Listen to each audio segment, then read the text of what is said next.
7 empresas dominam a rede de saúde privada no Brasil.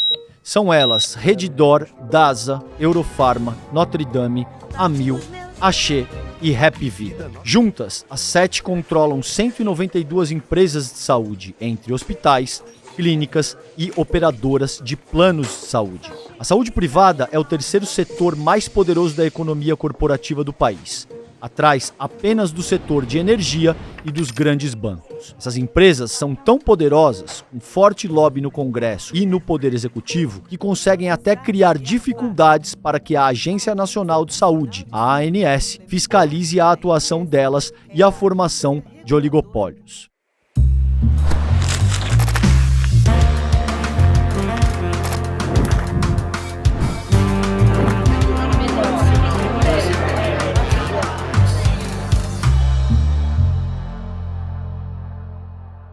Olá, comunidade CL, seja bem-vinda para mais uma edição do Em Detalhes, o seu videocast diário. Aqui, você sabe, todos os dias com um convidado, a gente explora as temáticas mais quentes do dia. Hoje, comigo, César Calejon, eu tenho a honra de entrevistar o Eduardo Magalhães. O Eduardo é pesquisador e professor do CESCO, que é o Centro de Estudos de Saúde Coletiva. Eduardo, prazer falar contigo, seja bem-vindo ao Em Detalhes. Eduardo, hoje a gente vai falar aqui um pouquinho, então, a respeito da concentração do mercado de saúde no país, e eu começo te perguntando exatamente isso. Quais são essas 7 empresas que dominam o mercado de saúde privada no Brasil? Bom, as 7 empresas, né, isso é fruto de um estudo, de 2 estudos, na verdade. As 7 empresas, elas são, pela ordem, a Redditor, a Dasa, Diagnósticos da América, a Eurofarma Laboratórios, a Notre Dame, a Amil, a Axê Laboratórios e a Hapvida. Perfeito. E você adotou essa nomenclatura, né, de considerar aí, portanto, as 7 irmãs com inspiração na indústria do petróleo, inclusive, que é uma indústria que é muito monopolista, né? Fala um pouquinho pra gente desse paralelo que te inspirou a utilizar essa abordagem, por favor. Bom, as empresas, como você citou, do petróleo, isso já é um conceito tradicional, né? Essas 7 empresas, elas controlam em nível mundial a produção de petróleo. Foi justamente nesse conceito que eu me inspirei para criar essa nomenclatura das 7 irmãs da saúde, que controlam não só o mercado de saúde privada no Brasil, mas também no estudo a gente constatou que existe um oligopólio no mercado de saúde privada, mas também existe um oligopólio na economia como um todo.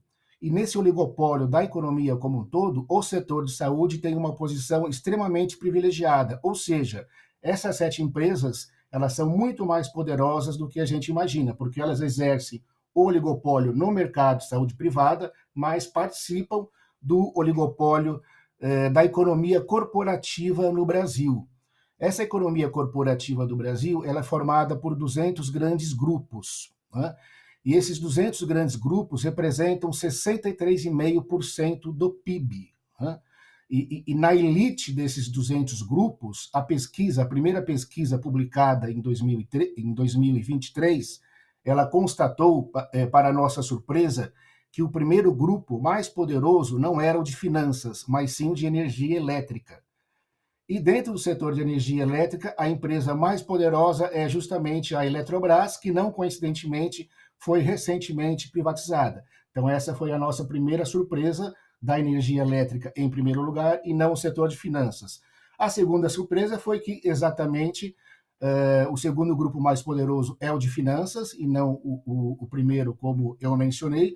E o terceiro grupo mais poderoso, por sua vez, é justamente o de saúde privada dessas 7 empresas que eu acabei de citar. Existe algum ponto, com base nisso, existe algum ponto, algum momento histórico que você pode colocar como sendo a pedra de toque, a pedra, o momento fundamental no qual essa concentração se estabelece? Como é que você avalia isso? Sim, em primeiro lugar, eu gostaria de fazer notar que esse estudo, para constatar esses 3 grupos como os mais poderosos, esses 3 entre os 200, os critérios utilizados não foram os critérios tradicionais, indicadores tradicionais na economia. Tradicionalmente, nós utilizamos faturamento, lucro líquido, EBITDA, etc. Então, não foram esses os critérios que eu utilizei. Quais foram os critérios que eu utilizei? As propriedades cruzadas por meio de controle acionário. Então, esse estudo ele não existe, né? E eu pesquisei, desses 200 grupos, eles são formados por 6.235 empresas que estão conectadas acionariamente entre si por 7.257 conexões acionárias. Então, foi um trabalho bastante minucioso, né, porque eu tive que estruturar em tabelas, né, os dados, essas 6.235 empresas, e avaliar conexão por conexão, considerando os seus pesos acionários. E lembrando que são 7.257 conexões acionárias. Ou seja, eu modelei essas conexões acionárias em rede para obter a informação do controle de propriedade por meio das ações. Então, foi esse o critério utilizado, que é um critério inovador.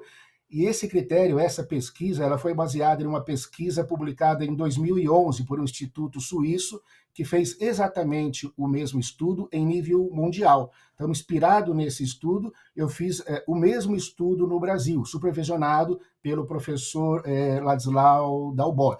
Então, esse é um conceito bastante importante para a gente diferenciar. Repito, eu não utilizei os critérios tradicionais econômicos, e sim a propriedade cruzada, ou seja, a empresa 1 possui tantos por cento de ações da empresa 2, 3, 4, 5, que por sua vez possui ações de outras empresas, que possuem de outras, que possuem de outras. Então, eu formei uma malha, uma teia bastante complexa, envolvendo, como eu já disse, as 6.235 empresas que compõem os 200 grupos, por meio de 7.257 conexões acionárias. Então, eu trabalhei com propriedade por meio do controle acionário. Isso é importante ressaltar no estudo. Sim, importantíssimo. Ou seja, não é uma questão do faturamento, mas da extensão do domínio de um determinado grupo que abrange todas essas empresas. Perfeito. Eduardo, você identifica algum, não sei se isso, muito provavelmente, não sei se é fácil, se você tem como responder a isso, mas você identifica algum ponto na história, algum momento que marca o começo da formação desse grande oligopólio ao qual a gente se refere, ou isso não está contemplado no estudo? Então, existe uma hipótese de que isso começou a acontecer há aproximadamente 20 anos. Esse estudo que eu fiz ele baseado na realidade corporativa, na realidade da economia que existia em 2019. Né?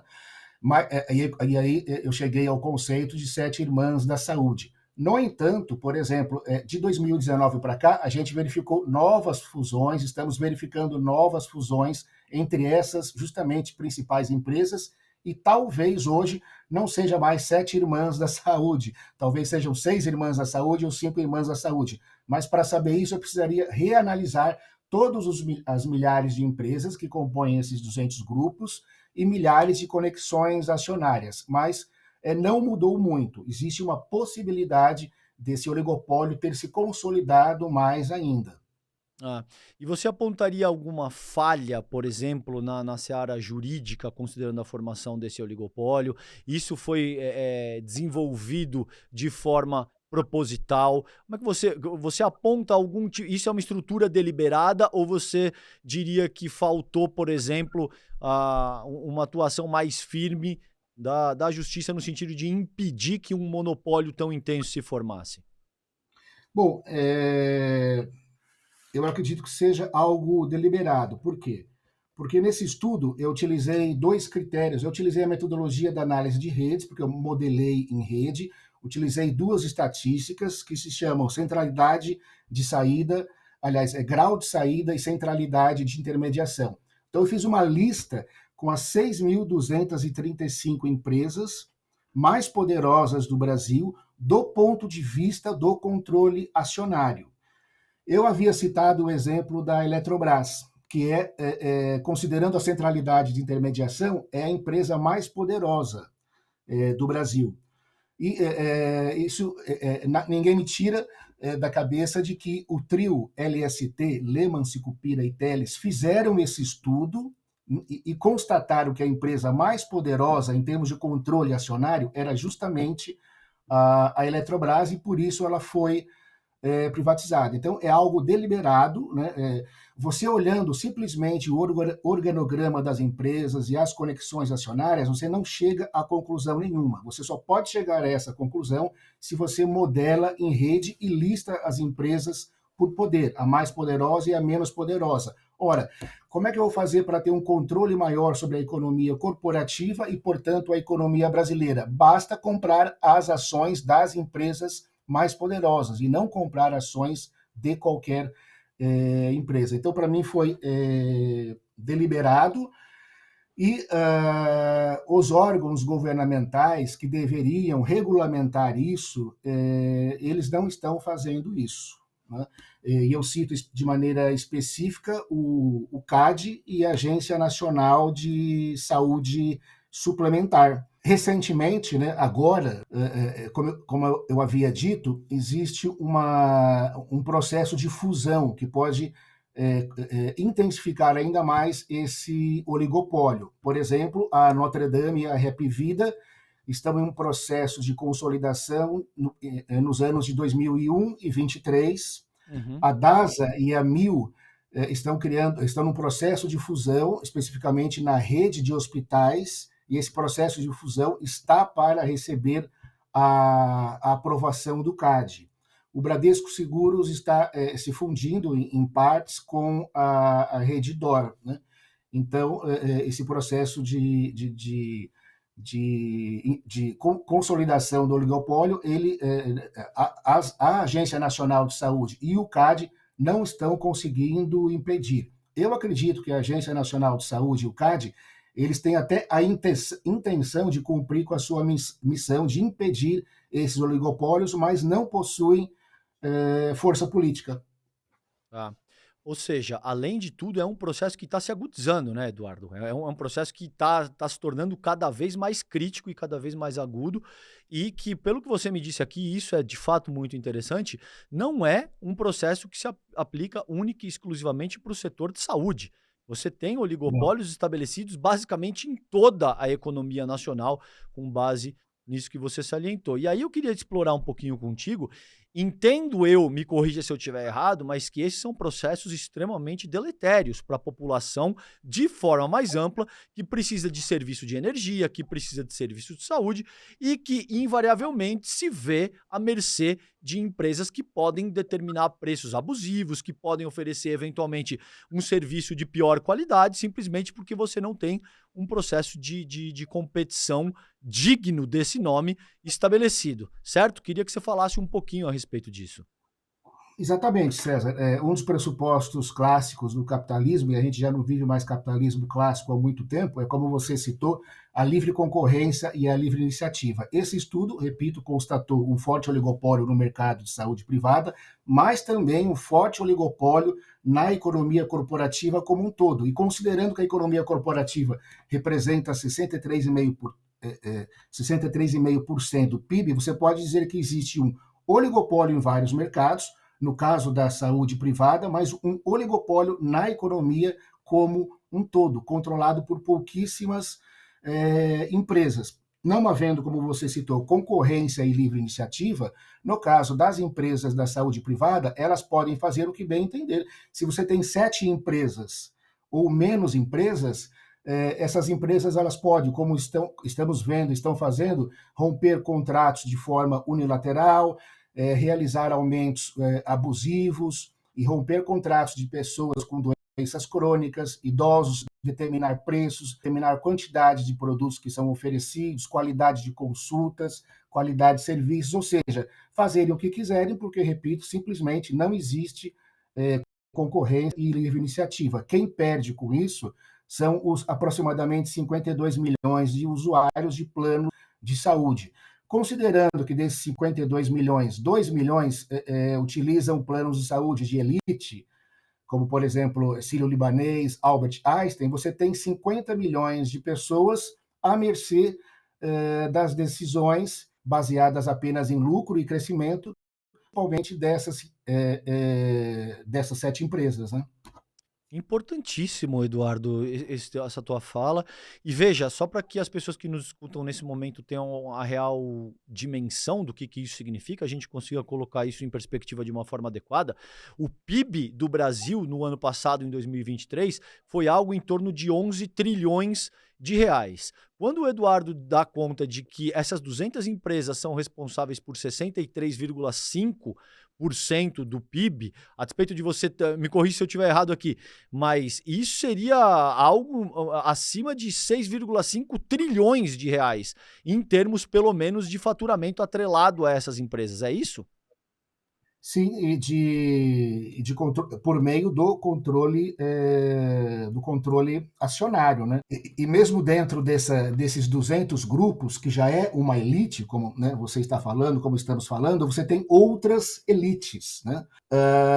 Das 6.235 empresas, dos 200 grupos, 20% dessas empresas, ou seja, 1.247 empresas, controla 80% das conexões acionárias. Então, dentro dessa superelite, você tem uma outra superelite. Repito, 20% das empresas controla 80% das relações acionárias. E mesmo dentro dessa elite da elite, você tem 1% de 62 holdings, né, dessas 6.235 que compõem 200 grupos, né, 1% que acumula 25% do controle acionário.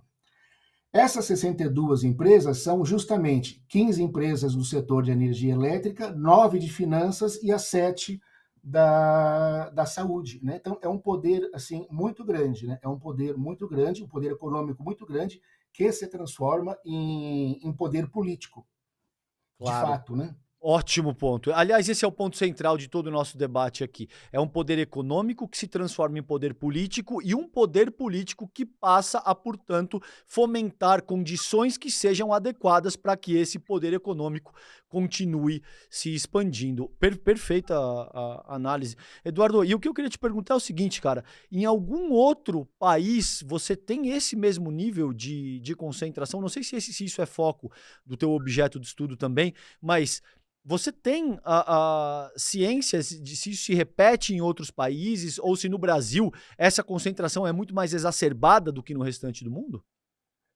Esse estudo ele não comparou com outros países, mas uma comparação que nós podemos fazer, como eu citei, esse estudo foi baseado em um estudo muito importante, publicado, como eu disse, em 2011, pelo terceiro instituto de pesquisa, que é um instituto de pesquisa suíço mais importante do mundo.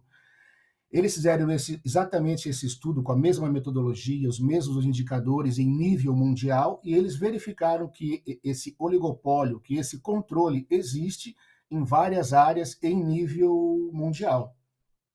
Perfeito. Então, ou seja, não é algo, ao que tudo indica, eu sei que não é o teu objeto primeiro de investigação nessa ocasião, mas ao que tudo indica, não é algo restrito única e exclusivamente ao Brasil, né? No caso brasileiro, querido, que é o que a gente está avaliando aqui, quais medidas, por exemplo, considerando eventualmente a Agência Nacional de Saúde ou outros órgãos reguladores, poderiam ser adotados no sentido de mitigar a extensão desse oligopólio da saúde?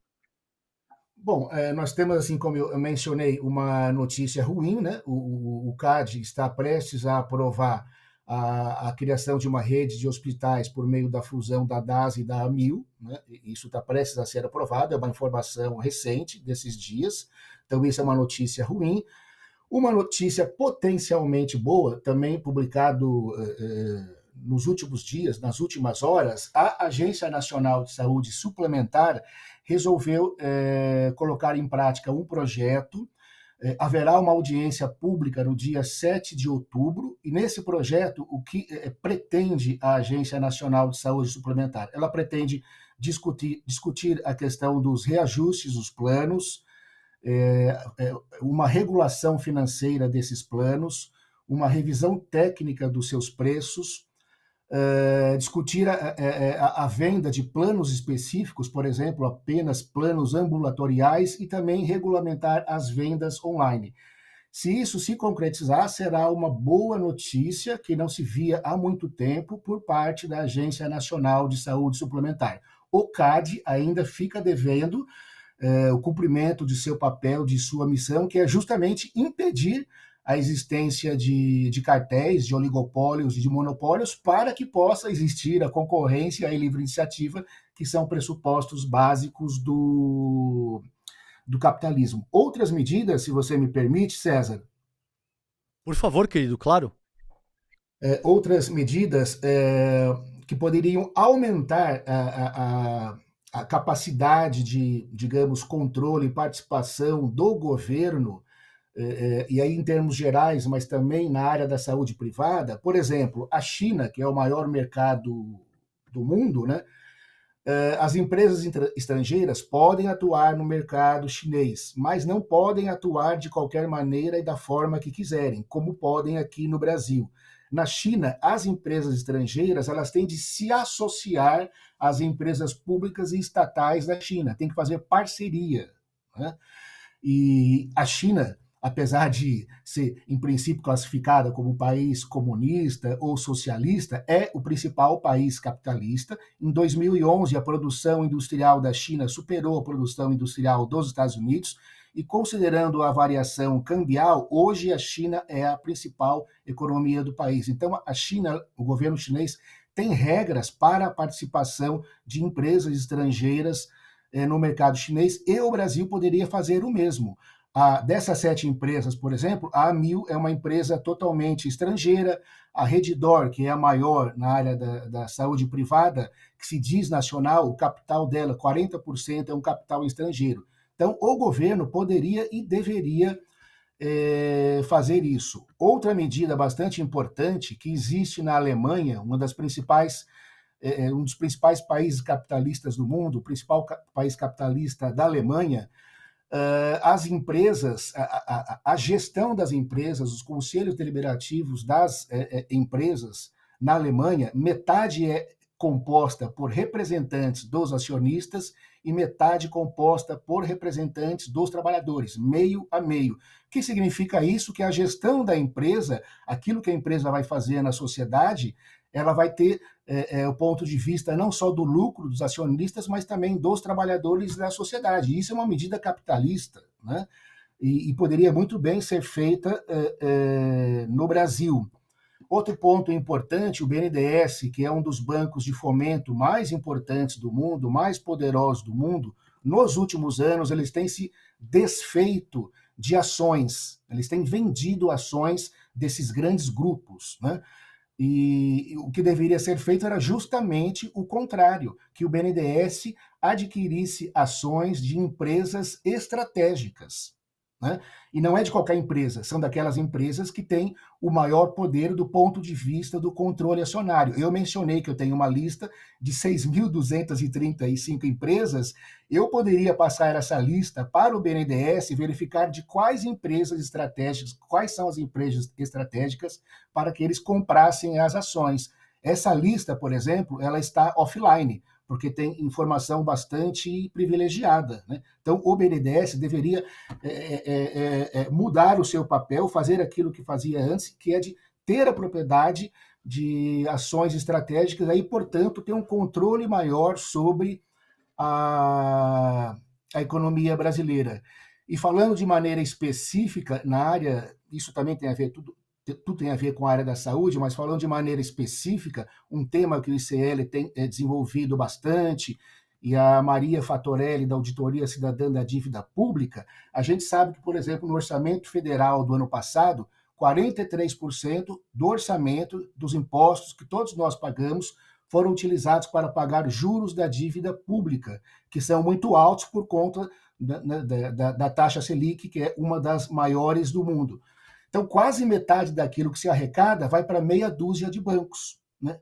Ano passado foi 43%. Se você reduzisse de 43% daquilo que é pago para juros da dívida pública para, por exemplo, 37%, que já é muito, que é muito alto, você poderia, por exemplo, triplicar o orçamento federal da saúde. Se você triplicar o orçamento federal da saúde, acabou plano privado de saúde. Talvez só fiquem aqueles 2 milhões que utilize Sírio-Libanês, Albert Einstein, mas acabou plano privado de saúde. Portanto, existe no Brasil hoje uma disputa entre saúde pública, entre SUS e saúde privada. E quem está ganhando essa disputa é a saúde privada. E, por fim, a gente sabe que o presidente da Câmara, Arthur Lira, ele está sentado num pedido de CPI dos planos de saúde já há mais de 3 meses.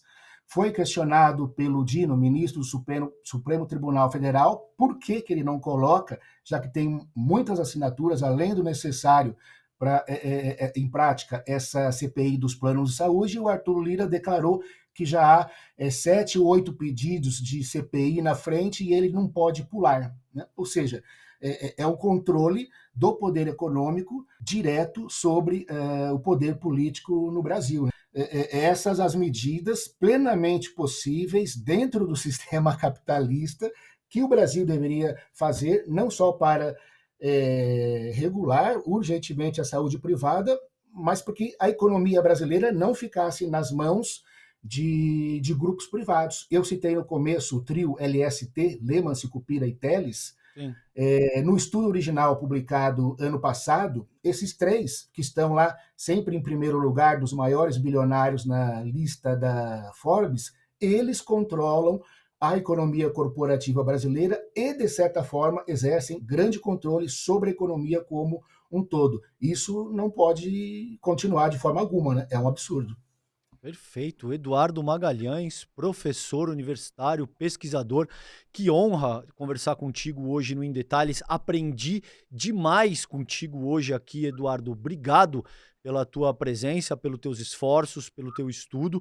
Seguramente nos encontraremos no futuro, porque esse é um tema de suma importância que eu quero revisitar. Te agradeço demais pela tua entrevista hoje aqui. Foi um prazer conversar contigo, querido.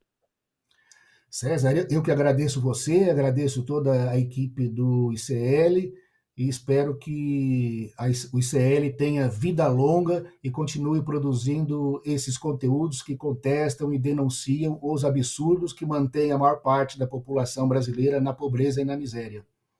É isso aí, sigamos juntos, Eduardo. Obrigado, querido. Um grande abraço. Um abraço, obrigado. Gente, a aula do último domingo foi um sucesso absoluto. O Pobre de Direita, o debate entre o Gessé Souza e o Eduardo Moreira sobre o novo livro do Gessé. Essa semana eu estava saindo de casa, eu entrei no elevador do meu prédio e uma pessoa me perguntou: olha, você é do ICL? Porque eu assisti a aula do professor Gessé Souza e foi absolutamente maravilhosa. Todo mundo em casa tá maravilhado com a aula que o Gessé Souza deu pra gente no último domingo. Então, você já sabe, se você perdeu esse encontro, que também foi o lançamento do novo livro aí, do Gessé Souza, O Pobre de Direita, fique ligado, porque hoje é o último dia do replay. Acesse em detalhes icl.com.br e faz lá a sua inscrição para rever essa super aula. O lançamento do livro do Gessé Souza, O Pobre de Direita, foi um estouro. Dezenas de milhares de pessoas assistindo, interagindo e ele jogando luz num assunto que é muito comentado, muitas vezes até cheio de preconceito e pouco compreendido, né? As pessoas saíram da aula assim maravilhadas com a capacidade do Gessé de explicar esse tema que é tão importante, principalmente por causa do momento que a gente está vivendo, do momento político. As eleições estão aí, né? Batendo a porta. Se você não assistiu a aula, a notícia boa é que a gente liberou o replay por pouco tempo, até porque a gente acha que é muito importante as pessoas assistirem por causa desse momento político. Ele já vai sair do ar, mas ainda dá tempo. Clica no link aqui e assiste essa aula que você não vai se arrepender. No final da aula, a gente preparou uns presentes também para toda a turma que ainda não faz parte da comunidade ICL e quer fazer parte, e isso está valendo para você que assistiu o replay também. Você vai curtir. Um abraço e boa aula.